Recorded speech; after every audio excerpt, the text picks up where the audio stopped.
got to find a developer that's interested. They'll come in, they'll do a study, and then the support program actually goes through that as the developer applies for the senior housing credit program. So, and I can tell you that I have tours on really fine facilities in Ulster County. We've got one coming to Schoharie County here in the not too distant future. I'm introducing a community, Steventown, right on the border with Massachusetts, is interested in senior housing, and we found somebody that will talk to the community. So if you're interested, I can help find developers who might be interested in just allow you guys to have that conversation. And that's pretty much the way that goes. Is I'll try to link you up with somebody who now, I mean, like anything else, they're going to have to do a market study. But this is not uncommon. We've gotten this request from a few different areas. Steve, did you want to add anything further? Yeah, no, that's a lot of it, and I think Senator Seward, you are aware of this too, and Sandy. A lot of it comes through the state. There's a lot of credits through the state. But to the Congressman's point, we have had some success in linking up a number of communities, and there's a growing interest in that. So if we can be of assistance, please reach out to us. Well, I'll put it on the list of things that you potentially be interested in.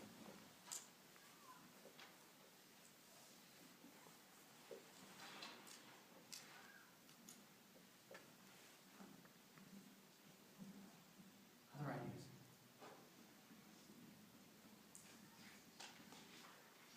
Another thing I understand too is I think we have, our school system, if I'm not wrong, Dan, is not that highly ranked. We're working on it. We're working on it. So I'm wondering, is there anything federally? Here's what I tell you. I just think, these are my own views. I'm pretty passionate about it, but I just think we moved down the wrong road. You know, about 13 years ago, we embraced, as a people, I think we're very, as the American people, we tend to like to find a concept, and then we wrap our arms around that concept, and then we go with it. And I think what we tried to do with education is we thought that competition would be the concept, right? Because it works in our economy. The problem is if you end up having a situation where you're competing, you've got counties that have very high socioeconomic status, competing against rural counties that are trying to get better, doing their very best. You know, we end up with the school districts that need the money the least getting it, and the school districts that need the money the most, they don't get it. I think when we went down the path of No Child Left Behind, trying to, you know, what the catalyst was, you know, we were looking at data, and we thought that we were falling behind internationally. I argue it was apples to oranges.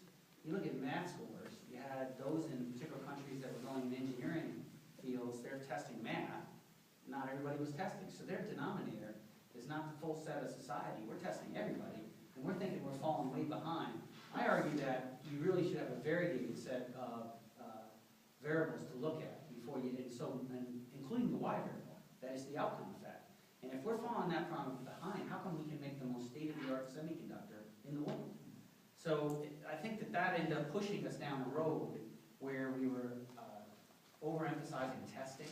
Now we've got an onerous high-stakes testing regime. We've had too many unfunded mandates that have cascaded all the way down, and states picked up that and done the same thing. And we've tried to homogenize our graduates. And part of what happens is a couple of things. One is your discretionary money, which ends up being only about a quarter of the total budget. I mean, that gets under pressure. So what's in that discretionary money? Your art programs, your BOCES programs that support the career and technical. We still need to be a country that makes things with our hands. You know, we still need the world's best plumbers and steam fitters and carpenters and painters. And so this No Child Left Behind and the whole effort which led to Race to the Top, which gave us Common Core, all of this came together in one sort of overarching trend. And so when you look at that, and you look at the gap elimination that came in at the state level, and all of that has ended up with school districts like ours in rural areas have been disadvantaged to school districts that are in other areas. I've argued, look, I don't think anybody had malintentions here. It's not working. A wise man once told me years ago, when you're in a hole, the first thing you should do, stop digging. You know, drop the shovel. So, and we ought to move in another direction. So, at the federal level, I'm working some legislation on that to roll back the onerous high-stakes testing regime. I know the senator's been very vocal in trying to be involved in the gap elimination and to taking care of getting rid of that, so that we can be more empathetic with the plight of rural schools. Because that, and by the way, if the concept is not competition, what should be the concept? I argue it should be equal opportunity. That's the concept we should put our arms around when it comes to schooling. Because if the equal opportunity, that should be, that instead of, competition is great in the economy, that's what you, but what we need in our schools is the idea that if everybody gets a shot, we're gonna be a stronger country. Exactly. Yeah. Mr. Gibson? Yes. I'd like to just add to that. I'm from the school district, not from my village or town boards. And I would just say too, that bringing everyone here together today and having this discussion is important too, because I don't think it's just the school district is failing, it's our communities. And once we fix that, we're gonna fix the school. Yes. Well, it's Scott, right? Yes. And so, when I go places and when I meet folks, I say, if you find somebody on the school board, the first thing you should do is thank them. Because what do we all do? We have a tendency to be critical, right? I mean, it's really hard to be on the school board, but they don't get paid. I mean, they're just really hard working for us and trying to make a difference. And I would maintain to you that with everybody living busy lives right now, some people working 2 jobs, kids going to all kinds of activities, you can quickly get sucked into, the overwhelming nature of day-to-day life here. And I don't think so much that the community's failing, so much as there just needs to be a pause and to reflect on what it is that the community does well, and what are areas where you think you could do well in the future, and then harness some resources, and I think that you will see a fruition of goals. So really, it's just, and so what you've done to help on that is, first of all, you've identified it. You guys have identified it, and Otsego County has identified it. That's the first step of getting better, is just knowing you can do that, right? And then, the senator's been a huge part of, along with the county legislature, everybody pulling their weight, is trying to find a way to put more laser beam focus on economic development. And so I think you've made an investment here to try to get after that. And I think now, I've listed 5 things right here, but we'll try to, get back with Sandy, and we will get back with Sandy, and we'll try to find ways to help you develop these ideas. What I've seen work in the past is localities will then do a similar thing than what the county did. So, however you want to do it, but, between the town and the village boards or whoever concerned citizens is a group that takes it upon themselves to be active, to be more active, and to help explore options in greater detail. However you guys want to work that is up to you guys, but that way you guys have a more of a conduit with the county legislature and the developer at the county level. That gives you the opportunity to get more real-time feedback on, because at the end of the day, the county may very well land a good agreement, but it's unknown where it's actually going to land inside the county, and so you can have a little bit more involvement or influence in that by just having an inject, having somehow at the town level how you want to interact with the county on that. Something to think about anyway. Not required. Senator Seward and Scott really framed it well. I think I've been here, my final interview was a year ago today, the day of the Boston Marathon. And so I've been in this community for a year, and when we look back as to who the community was in 1900, a mecca for tourism, and then maybe a manufacturing and agricultural center, to now having come up from the Hudson Valley, I understand what an ex-urban community is. People live here and they either work in the valley or they work in Cooperstown. There are very few jobs that are really here. And identifying who this community really is very important, because one of the issues that I face in addition to my unfunded mandates and benefits and retirements is that we have 10% of our kids every year who will be going to school in another district. We have a 10% mobility rate. So those kids are here, they're perhaps living in rent, their families for one reason or another have to move somewhere else. So There are 50 children that we're educating in this building this year who will be going somewhere else next year, and they will be replaced by 46 children because we're slowly shrinking. So it's that fix the community, create the jobs. My wife likes to say, bloom where you're planted. What is it that we have as far as resources? I know in Oneida and Madison County, they got some money to do rail trail. And we read in the OD all the time about how they want to tear up the Adirondack Railroad, and we have a rail trail that goes through our community and up and out. So that's one of the things that can be done in the community. I've also lived in an era of big box stores in the Hudson Valley, and they come in and promise wonderful things. They hire the people who can't get jobs in other places, and when they drop a pallet on the people, they go on disability, and as soon as they talk about unionizing, they leave the community. And we had, in the last district I was in, we had a very large Walmart distribution center, and we challenged their assessment. We brought in the school attorneys from Syracuse. We had a structural engineer come in. We brought the assessors in, and when we talked to Walmart about addressing their assessment, they brought somebody from Bentonville, Arkansas, up to talk to us.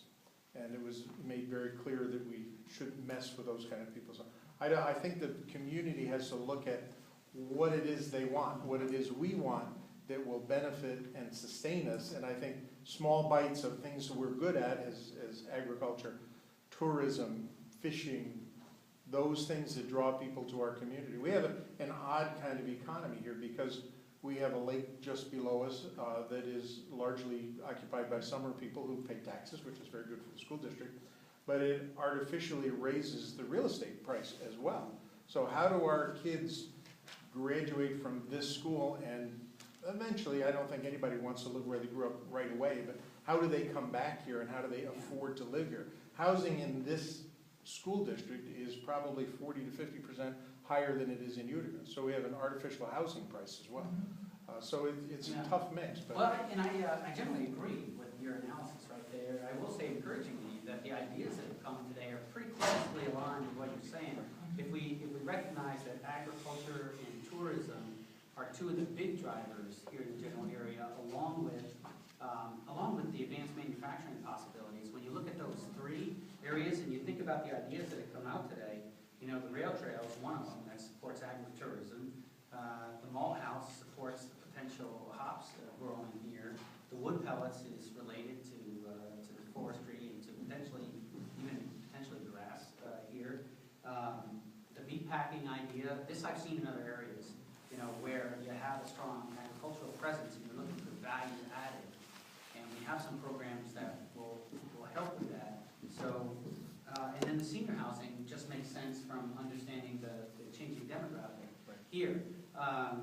The one thing I would encourage you to think about is just to take a look at, to add to this list, is might there be something, because when you think about, when you were describing phenomena, I mean, what I have seen is that any given area has an orbit. It's a loose description, but you have an orbit of some kind. And so this is an interesting area because it's kind of in between two orbits, right? In one hand, you have an orbit that moves towards Cooperstown, right? And then you have another one that takes you north. And it's interesting because you have some possibilities in that, right? So when you think about what it is that Richfield Springs does, it's also important to know where it sits in terms of orbit, because there may be possibilities in the Utica, Rome area that folks would love to come out and live here. And they see your school, you know, they see the possibilities of living in this community and what it's like to be a student in school in this district. If you think about what parents, the decisions that they make, oftentimes school district's pretty high up there. So there may be some possibilities for you there. Yeah.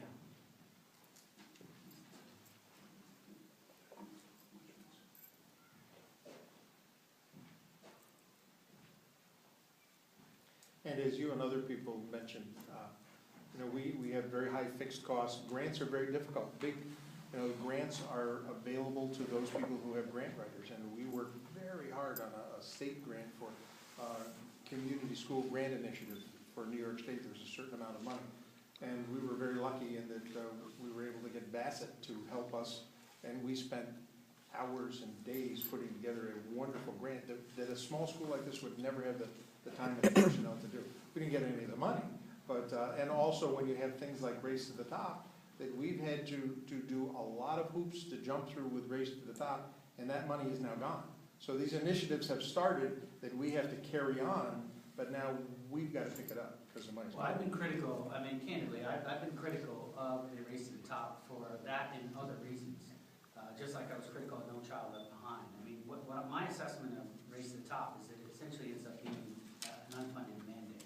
Because when you take the money as a fraction of the total cost and you accept the responsibility of doing the remainder of the test, so it's tantamount to an unfunded mandate. But with regard to economic development grants, I do think that these ideas that I've heard today are within the realm where you can have a competitive application. So that's an encouraging thing. And I will tell you, when you talk about thinking about the essence of your community, I know where I live. I'm from Kinderhook in Columbia County. We had this discussion that went on for some time. I think we're starting to actually get comfortable in who we are. We're actually really good at ag, and we're getting better. And we're good at tourism. We had Mark Van Buren, who's from the county, Samuel J. Tilden, who ran for president in 1876. We've got some wonderful B&Bs, great changing of the leaves. We've got a number of things that draw people from New York City up into Columbia County. Instead of fighting now, we used to, I was still in the Army then, but I would hear at counts that you can have those who are interested in development and those who are interested in ag and conservation, and they would fight with one another.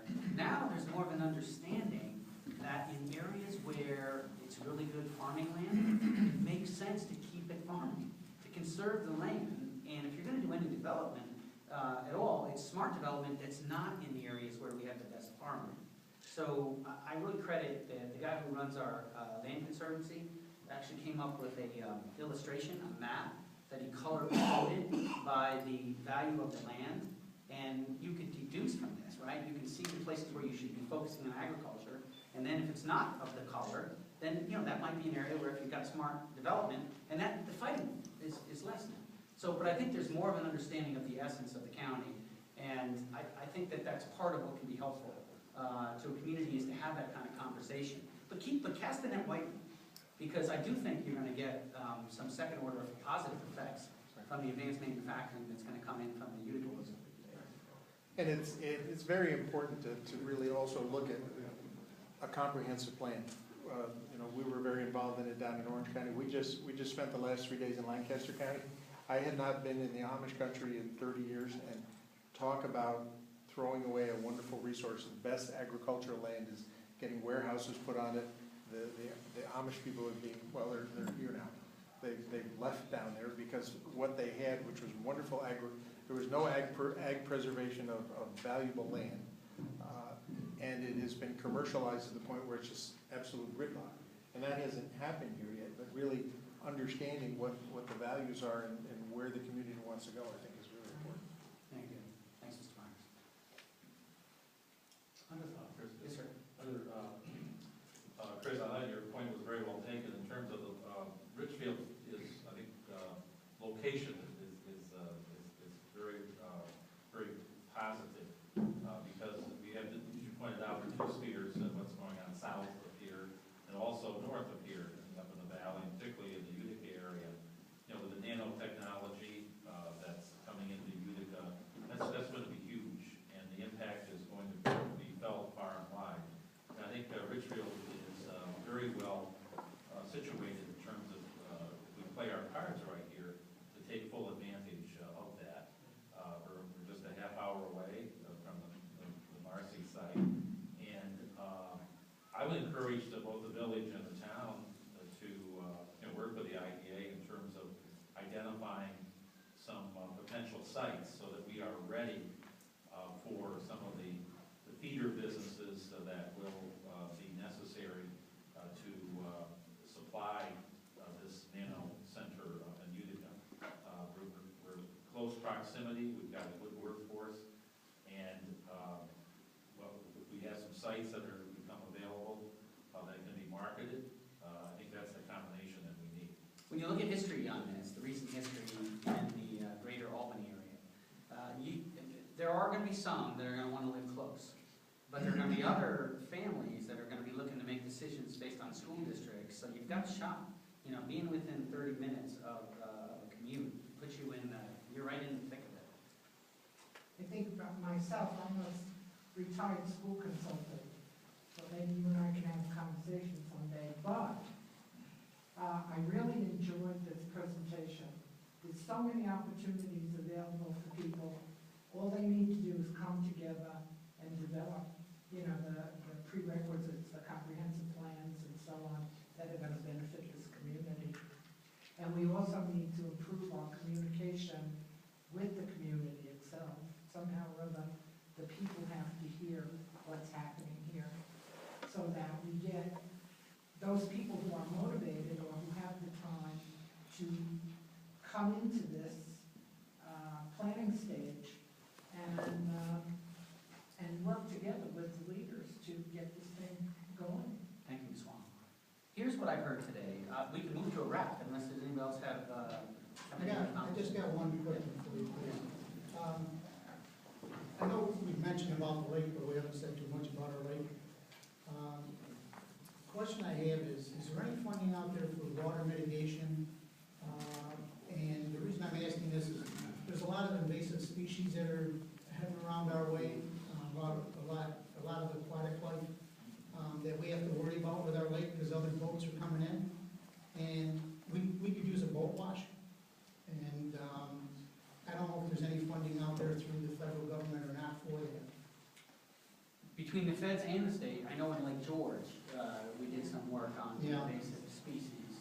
So, and with regard to, you know, investments more broadly in terms of water events and everything like that, we have been heavily involved through the Emergency Watershed Program, the EWP, and through the Emergency Conservation Program. This is coming after Irene and Lee and Sandy, coming by way of the NRCS as the organization. So we can work together. I don't know the specifics of your concept, but we could look at that and look to find ways to be supportive. There are resources to be supportive of communities that have similar needs. Yeah. Okay, so here's what I've heard. I've got 7 points here. I'm going to list them and then I'll sort of give a recommendation on what I think we should do, but ultimately you guys will be the ones to decide.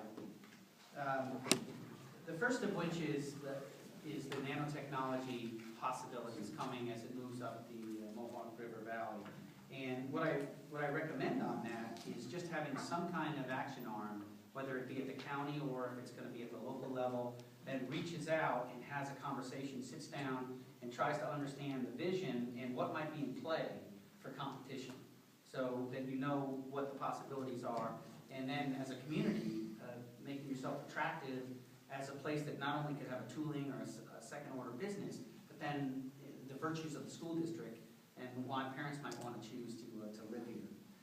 The second area is the rail trail, and this one's actually open now if there's interest in applying, and it comes through the MAP 21, which is our surface transportation bill, and in coordination with the New York Transportation Alternatives Program, the TAP program. And the closing date for that application is the 11th of June, and we'd be honored to help you on that if you decide to move forward. And that one, you know, would certainly be part of a conversation of what kind of community, you know, that you're looking to evolve to be, and how that agritourism and how the historical piece could fit in. The third is the malt house, and that's the in some way a conduit with the local fledgling industry that's here, not just Simon, but others throughout the county and maybe the multi-county region, about what other kind of support do we have, including a potential malt house. So that's something to look at. And then if there's an interest in maybe pursuing some federal support for that, you know, we can help with a letter of support on that. The next area had to do with energy, in particular the wood pellets idea, actually not, well, a pellets idea for biomass. And that's something that perhaps you guys want to explore a little further. There is a section in the Farm Bill that can be supported, Rich, if they decide to move down that avenue. The meatpacking company that has tremendous promise. I've seen that work in other areas, and so I guess now having an ability to reach out to these entities and see if they've made decisions, and if they haven't made decisions, then find out how you can be competitive in that. And we would look to be supportive in a federal grant application process as well. Senior housing, and I think that's our due-out. If you're interested, if you find that your community is interested, we can try to find some developers for you to choose from among those that can come, and we can at least facilitate a conversation for you to take a look at on that.